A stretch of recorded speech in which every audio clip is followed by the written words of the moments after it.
Welcome dear rockers, कैसे हो आप सभी। डेड ऑफ विंटर में आपका स्वागत है। कहानी की शुरुआत एक सन्नाटे भरे उदास माहौल से होती है, जहां हम बेथ नाम के एक बूढ़ी महिला को देखते हैं जो मिनेसोटा नाम शहर के एक छोटे से गांव में मौजूद अपने घर पे बड़ी उदास बैठी होती है। हाँ दोस्तों, क्योंकि कुछ दिन पहले उसके पति काल का देहांत हो गया था और अब बेथ इस दुनिया में बिल्कुल अकेली हो चुकी है। और काल की आखिरी इच्छा थी कि मरने के बाद उसकी राख को लेके हिल्डा में बहा दिया जाए, जहाँ काल और बेथ की पहली मुलाकात हुई थी। वहीं पे काल की आखिरी इच्छा पूरी करने के बाद बेथ घर से निकल पड़ती है। लेकिन आज का मौसम बड़ा खराब होता है, स्नोफॉल हो रहा था और साथ ही रेडियो में बताया जाता है कि आज बहुत ही तेज तूफान आने वाला है। सभी लोगों से निवेदन है कि घर के अंदर ही रहे, जरूरी ना हो तो बाहर ना निकले। पर बेथ सारी वार्निंग्स को इग्नोर कर देती है, क्योंकि वो आज ही काल की इच्छा को पूरी करना चाह रही थी। उसने जो इरादा बना लिया था उसे बदल नहीं सकती थी वो। लेकिन थोड़ी दूर आने के बाद ही सामने डेड एंड आ जाता है, क्योंकि तूफान की वजह से सारा रास्ता बंद हो चुका था। वो मैप को देखकर पता लगाने की कोशिश करती है कि क्या पता कोई दूसरा रास्ता हो, लेकिन वहाँ जाने का उसे कोई दूसरा रास्ता नजर ही नहीं आता। तभी उसको कानों में दूर से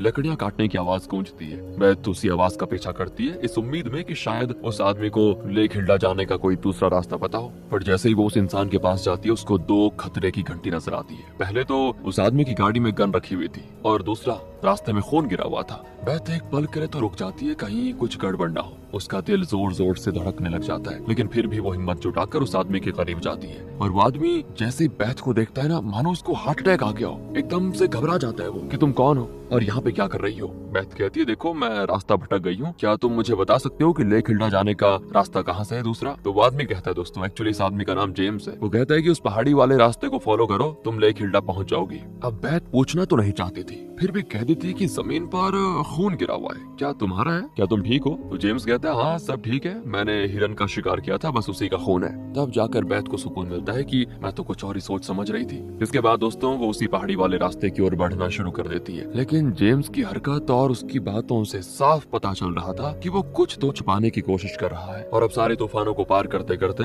बेथ आखिरकार लेक हिल्डा पहुंच जाती है। वहां आने के बाद वो पुराने लम्हों में खो जाती है। वो भी तब जब जवानी के टाइम वो और काल अक्सर यहाँ पे घूमने आया करते थे। इस लेक से उनकी बहुत ज्यादा यादें जुड़ी हुई है, इसलिए उसको यहाँ पे आने पे एक अलग ही सुकून मिलता है, मानो काल भी अभी उसके पास हो। वो काल की राख को बॉक्स से निकालकर लेक में बहाने वाली होती कि तभी उसको गोली चलने की आवाज आती है। इससे घबराकर वो तुरंत अपनी गाड़ी के पीछे छुप जाती डर के मारे और देखने लगती है कि क्या हो रहा है। तो तब उसको नजर आता है जेम्स, जिसने लीजा नाम की लड़की को बंदी बना के रखा हुआ था और वो उसे गन पॉइंट पर लेकर अपने केबिन की ओर लेके जा रहा था। ये देखकर बेथ एकदम से घबरा जाती है कि इसका मतलब जेम्स झूठ कह रहा था। उसने हिरन का शिकार नहीं किया, बल्कि उसने किसी इंसान को मारा है और ये कोई किलर है जो लोगों का अपहरण करता है और फिर उन्हें मारता है। लेकिन दोस्तों बेथ को इस बात की खुशी थी कि वो खुद जेम्स के चंगुल से बच चुकी है, लेकिन उसी के साथ साथ उसको लीजा के लिए टेंशन भी होती है कि आखिर जेम्स पता नहीं उसके साथ क्या करेगा। बेथ खुद में ही कहती है कि नहीं नहीं यार, मैं उस लड़की को ऐसे नहीं छोड़ सकती, कैसे भी करके उसे जेम्स के चंगुल से बचाना होगा। फिर वो मदद लेने के लिए गाड़ी लेकर शहर की ओर निकल पड़ती है और बदकिस्मती से उसकी गाड़ी एक जगह जाकर अटक जाती है दोस्तों। और अब मदद लाने का दूसरा कोई तरीका तो था नहीं, लीजा को बचाना है तो बेथ को ही कुछ करना होगा। इसलिए वो जेम्स के केबिन की ओर बढ़ने लगती है और वहां आने के बाद वो बेसमेंट के दरवाजे से अंदर झांकती है तो उसको सामने लीजा नजर आती है, जिसे बांध के रखा गया था। उसके हाथों में हथकड़ियां और मुंह पे टेप लगा होता है, लेकिन अभी तक वो जिंदा है। हाँ, उसे कुछ हुआ नहीं। बेथ उसको कांच पर लिखकर बताती है कि तुम्हें फिक्र करने की जरूरत नहीं है, मैं जरूर तुम्हें यहाँ से बाहर निकालूंगी, भरोसा रखो मुझ पे। इतना कहकर वो केबिन के अंदर जाने का रास्ता ढूंढने लग जाती है। अब केबिन के अंदर दोस्तों अना नाम की एक महिला आती है, जो कि असल में जेम्स की पत्नी है। यहाँ इन दोनों की बातों से हमें पता चलता है कि आखिर लीजा का अपहरण क्यों किया गया। तो असल में बात यह है कि अना का लिवर खराब हो चुका है, उसका लिवर ट्रांसप्लांट करना होगा। एक तो कोई डोनर नहीं मिल रहा और अगर मिलेगा भी तो ट्रांसप्लांट के लिए इतने पैसे लगेंगे जितने अना और जेम्स के पास नहीं है। ऊपर से जल्दी ट्रांसप्लांट नहीं किया गया तो अना मर जाएगी। ये दोनों जब हॉस्पिटल में थे तब उन्हें लीजा के बारे में पता चला, जो कि परफेक्ट डोनर है अना के लिए। इसीलिए इन दोनों ने मिलकर लीजा का अपहरण कर लिया ताकि इसका लिवर निकाल सके। एक सर्जन है जो इलीगल ऑपरेशन अंजाम देता है, वो अना का दोस्त भी है, उसे बस वो लिवर चाहिए और वो अना का इलाज कर देगा बढ़िया। इसीलिए इन दोनों ने लीजा को पकड़ा हुआ है दोस्तों। अब इनकी बातों से हम ये तो जान पाते हैं कि जेम्स कोई किलर नहीं है, ना ही अना कोई किलर है। इन दोनों ने पहली बार किसी का अपहरण किया है। वैसे जेम्स को ये आइडिया बिल्कुल ठीक नहीं लग रहा था, लेकिन अना श्योर थी कि ये आइडिया काम करेगा क्योंकि उसे मरना नहीं है। तो अना जब केबिन के बाहर आती है उसको जमीन पर गिरे हुए ग्लव्स दिखाई देते हैं जिसे बैथ यहाँ पे भूल गई थी दोस्तों। उसी के साथ साथ कांच पे लिखा हुआ था वो मैसेज, वो भी अना को मिल जाता है। और सोने पे सुहागा, बैथ के पैरों के निशान भी बर्फ की चादर पे साफ साफ नजर आ रहे होते हैं। ये देखकर अना घबरा जाती है कि कोई तो है यहाँ। वो जेम्स से कहती है कि क्या तुम्हें लिसा का अपहरण करते हुए किसी ने देखा था? तो जेम्स कहता है देखा तो नहीं था, एक महिला थी लेकिन अपहरण करते हुए नहीं देखा उसने। वो सिर्फ एड्रेस पूछ रही थी तो मैंने उसको बता दिया। अना कहती है बेवकूफ कहीं के, उस महिला ने सब कुछ देख लिया, वो पुलिस को बताने गई होगी अब। और फिर ये देखिए दोस्तों, अना अपना स्नाइपर लोड करके केबिन से निकल जाती है ताकि नजर आते ही वो बैथ का काम तमाम कर दे। ये दोनों कदमों के निशान का पीछा करते करते तुरंत लेक हिल्डा के पास आ जाते हैं। वहाँ उनको एक छोटा सा टेंट जैसा कुछ केबिन दिखता है जहाँ बैथ आराम करने रुकी थी। जेम्स गन लेकर उसी केबिन की ओर बढ़ने लग जाता है ताकि बैथ को शूट कर सके, लेकिन दरवाजे के पास आते वो सीधा लेक के अंदर गिर जाता है क्योंकि ये सारी चाल बैथ की थी दोस्तों। उसने जानबूझकर ग्लव्स और वो मैसेज और पैरों के निशान छोड़े थे ताकि ये दोनों उसका पीछा करते करते यहाँ पे आ जाए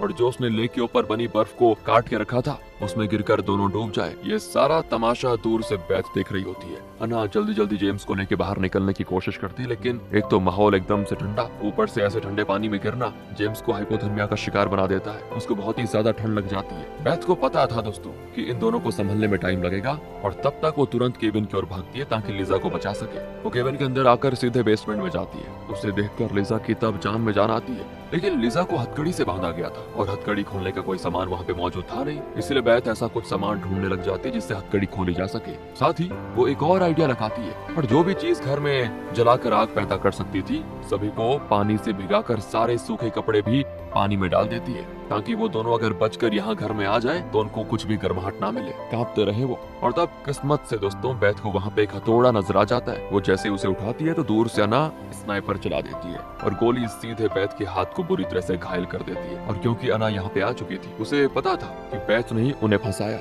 इसीलिए वो बैथ को तो छोड़ने वाली है नहीं। बैथ भी गाड़ी के पीछे छुपकर खुद को बचाने की कोशिश करती है, लेकिन अना की गोलियां रुकती ही नहीं दोस्तों। और तब भी बैथ किसी तरह से गिरते पड़ते वहाँ से भागने में कामयाब हो जाती है। इसके बाद अना और जेम्स घर के अंदर आकर आग जलाने की कोशिश करते हैं, पर ना तो आग जलती है और ना ही सूखे कपड़े मिलते हैं। वो ठंडी से मर रहा था। जेम्स इधर बैथ भागकर अपनी गाड़ी के पास आती है और जरूरत का सामान ढूंढने लग जाती है ताकि वो जो खून बह रहा था उसे रोक सके, पर ऐसा उसे कुछ मिलता नहीं वहाँ पे। और तब उसकी नजर जाती काल की अंगूठी पर जो उससे कहीं गिर गई थी। ये देखकर वो बहुत ही ज्यादा परेशान हो जाती है कि वो अंगूठी मुझे किसी भी हाल में चाहिए। तो वो लेक के पास बने अपने छोटे केबिन में आकर उसे ढूंढने लग जाती है, पर अंगूठी कहीं नहीं मिलती। लेकिन वहाँ जेम्स की गन जरूर मौजूद होती है जिसे वो भूल गया था। गन तो मिल गई दोस्तों, लेकिन उसमें सिर्फ एक बुलेट होती है। और अब बैथ थोड़ी परेशान, पर फिर भी वो उस गन को अपने पास रख लेती है कि क्या पता कब जरूरत पड़ जाए। इसके बाद वो दोबारा से लिसा के पास जाने की सोचती है। इधर जेम्स की हालात बिगड़ने जा रही थी। वो अना से कहता है कि मुझे हॉस्पिटल जाना होगा वरना मैं मर जाऊंगा। तो अना कहती मुझे यहाँ तुम्हारी जरूरत है, तुम्हारी वजह से ही वो बैथ बची है। जब तक वो मरेगी नहीं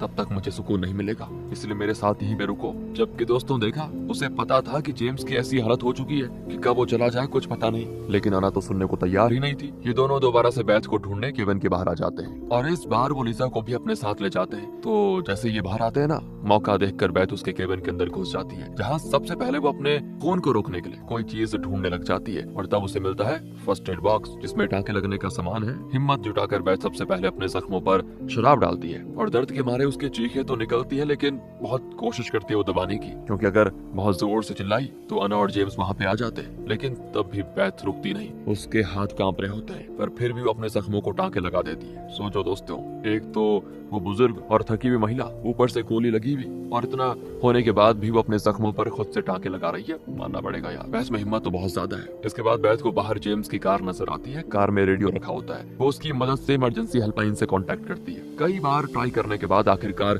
कनेक्शन हो जाता है। तो बैथ उनको सारा बताती है कि यहाँ पे ये हो गया है, आपको जल्दी यहाँ पे आना होगा। ये दोनों लोग बड़े खतरनाक है, मुझे और लिसा दोनों को नुकसान पहुंचा सकते हैं, इसीलिए इमरजेंसी सर्विस वाले तुरंत मदद के लिए निकल पड़ते हैं। पर तभी वहाँ पे जेम्स आ जाता है और बैथ घबराहट में उस पे गन तान देती है। जेम्स कहता है कि मुझे मत मारना, मैं बड़ी मुसीबत में हूँ, मुझे हाइपोथर्मिया हुआ है, डॉक्टर के पास जाना होगा वरना मैं मर जाऊंगा। मैंने लिसा का अपहरण भी अना की मजबूरी में आकर किया था, प्लीज मेरी मदद करो, मुझे शहर लेकर चलो। उसके पास काल वाली अंगूठी भी थी दोस्तों, जो उसको लेक के पास मिली थी। अब उसकी ऐसी हालत देखकर बैथ को उस पर तरस आ जाता है। वो उससे कहती है ठीक है तुम जा सकते हो, शहर पहुंचो तो तुरंत ही पुलिस को अना के बारे में बता देना। जिसपे जेम्स मान जाता है क्योंकि उसके पास दूसरा कोई ऑप्शन था नहीं। और उसकी बात सही भी थी यार कि उसने जो लिजा के साथ किया उसे मजबूरी में करना पड़ा अना की वजह से। जेम्स के पास कुछ बुलेट्स होती है और वो बैथ को देखकर तुरंत शहर के लिए आ जाता है। अब जेम्स जैसे थोड़ी दूर आता है ना तभी वहाँ पे अना पहुंच जाती है, जो उसे रोक कर कहती है अरे जेम्स ये क्या कर रहे हो तुम, मुझे अकेला छोड़कर जा रहे हो, मैंने तुम्हारे ऊपर भरोसा किया था लेकिन तुमने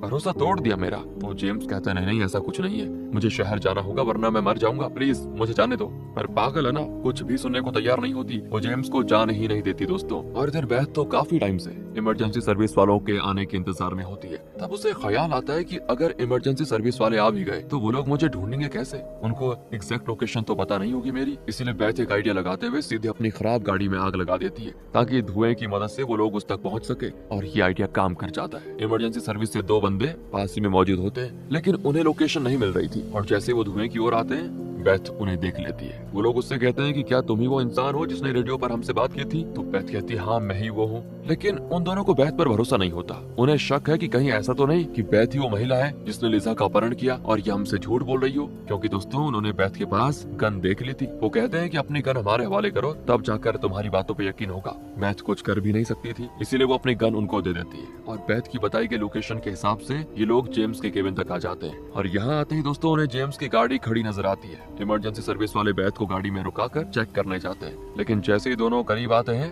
अंदर उनको जेम्स की लाश दिखाई देती है। इलाज न मिलने की वजह से आखिरकार वो मर ही गया। पर अना ने उसको जाने नहीं दिया डॉक्टर के पास दोस्तों। अपने आप को बचाने के लिए उसने जेम्स को मार दिया, मरने दिया मतलब। तभी दूर से अना स्नाइपर चलाकर उन दोनों बंदों की मौके पर हत्या कर देती है। और ये देखकर अब बैथ की हालत खराब, वो तुरंत ही उन दोनों बंदों की कार से अपनी गन निकालती है और अंधाधुंध अना पर गोलियां बरसाती है, जहाँ एक गोली तो सीधे अना के पैर को घायल कर देती है। लेकिन तब भी अना उसको पकड़ लेती है दोस्तों और उसे भी बेसमेंट के अंदर लिजा के साथ कैद कर देती है। बैथ बचाने तो आई थी लिजा को लेकिन अब खुद भी लिजा के साथ हथकड़ी से बंधी हुई है। लिजा समझ चुकी थी कि बैथ भी उसको नहीं बचा पाई, अब वो भी मरेगी और मैं भी। लिजा को घबराए हुए देखकर बैथ उसको दिलासा देती है कि तुम्हें डरने की जरूरत नहीं है, हम देखना यहाँ से जरूर बाहर निकलेंगे। वो उसे हौसला देते हुए अपनी पुरानी यादें बताती है कि जब मेरे दादाजी जिंदा थे ना, उन्हें शिकार करने का बड़ा शौक था। एक बार वो शिकार करने गए, रास्ते में इतना बड़ा तूफान आया कि वापस आना नामुमकिन लग रहा था, पर दादाजी ने हार नहीं मानी, कोशिश करते रहे वो। उनकी यही कोशिश उन्हें मौत से दूर और जीत के करीब लेकर आई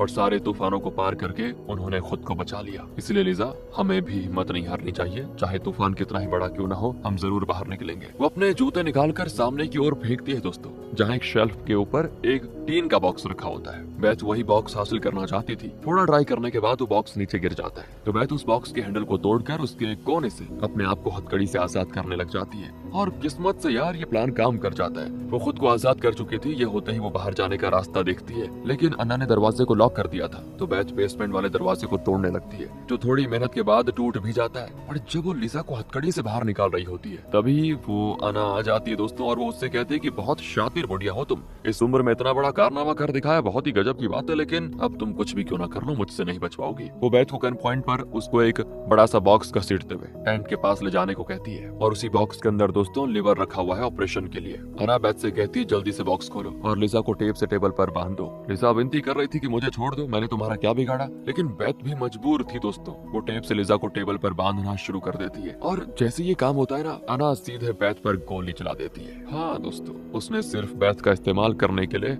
उसको अभी तक जिंदा छोड़ा था, काम होते ही निपटा दिया। लेकिन बैथ मरी नहीं थी क्योंकि वो अपने जैकेट के अंदर काल की अस्थियों वाला बॉक्स रखी हुई थी, उसी पर गोली लगी थी और बैथ बच गई। आज मरने के बाद भी काल ने उसे बचा लिया, लेकिन अन्ना को तो लग रहा था कि बैथ मर चुकी है, इसलिए वो लिजा के लिवर को निकालने लग जाती है। लेकिन तब बैथ दोबारा से खड़ी होकर अन्ना को धक्का मारकर गिरा देती है। अन्ना को तो यकीन ही नहीं होता कि ये कैसे बच गई, इसीलिए फिर वो बैथ से लड़ने लग जाती है। दोनों के बीच खूब लड़ाई होती है दोस्तों और लड़ते लड़ते ये दोनों टेंट के बाहर आ जाते हैं। पर इनकी लड़ाई की वजह से वहाँ रखा लालटेन टूट चुका था, जो कि पूरे टेंट को अपनी चपेट में ले लेता है, जला रहा था। बाहर अन्ना और बैथ की लड़ाई और अंदर लिजा टेप से बंधी हुई थी, जो कि टेंट को जलते हुए देखकर बहुत ज्यादा डर जाती है कि मैं बाहर नहीं निकली तो मर जाऊंगी, इसीलिए वो खुद को छुड़ाने में लग जाती है। इधर अना को वो अस्थियों वाला बॉक्स मिल जाता है। वो समझ चुकी थी कि इसी बॉक्स ने बैथ को बचाया है। अना कहती है पति तो मर गया लेकिन मरने के बाद भी अपनी पत्नी को बचाने में लगा हुआ है। तुम दोनों का प्यार इतना ही अटूट है तो क्यों ना तुम दोनों को एक बार फिर से मिला दिया जाए। और ये कहकर वो बैथ को घसीटते हुए लेक के पास लेके जाती है और उसे अंदर डुबोने की कोशिश करती है ताकि बैथ मरकर काल से जाकर मिल जाए। बैथ बेचारी अपने आप को कई बार बचाने की ट्राई करती है लेकिन हर बार वो सफल रहती है। मार खा खा कर उसमें हिम्मत नहीं थी और यही मौका देखकर अना जैसे ही उसको लेक में गिराने वाली होती है कि तभी लिजा खुद बाहर निकल आ जाती है टेंट से। और अना का ध्यान जैसे लिजा की तरफ जाता है कि आखिर ये कैसे बच गई, तभी बैथ जिसका एक हाथ हथकड़ी से बंधा हुआ था और एक हाथ की हथकड़ी खुली हुई थी, उसी खुली हुई हथकड़ी को वो अना के पैरों में बांध देती है। अना को इसकी बिल्कुल भी भनक नहीं थी और अनजाने में जैसे अना बैथ को लेक में धक्का मारती है उसके साथ साथ वो खुद भी उस ठंडे पानी में गिर जाती है। और फिर ये दोनों एक दूसरे के वेट से लेक की गहराइयों में जाते हैं। जितना ये अंदर जाते हैं उतनी ही उनकी जिंदगी उनसे दूर। और तब बैथ वो अस्थियों वाला बॉक्स खोलकर लेक में बहा देती। उसने काल की आखिरी इच्छा पूरी कर दी थी लेकिन दोस्तों खुद को नहीं बचा सकी। उसने अपनी जान एक ऐसी लड़की के लिए कुर्बान कर दी जिसे वो जानती तक नहीं थी। उसकी जगह हम भी होते तो शायद ऐसा ही कर पाते। वो काम आज बैथ ने कर दिखाया। बैथ के मरने के बाद लिजा भी बहुत ज्यादा इमोशनल हो जाती है। उसको वहाँ रखी हुई बैथ और काल की जवानी वाली फोटो नजर आती है जिसमें वो बड़ी खुश नजर आ रही थी। बैथ को हमेशा याद रखने के लिए लिजा वो फोटो अपने पास रख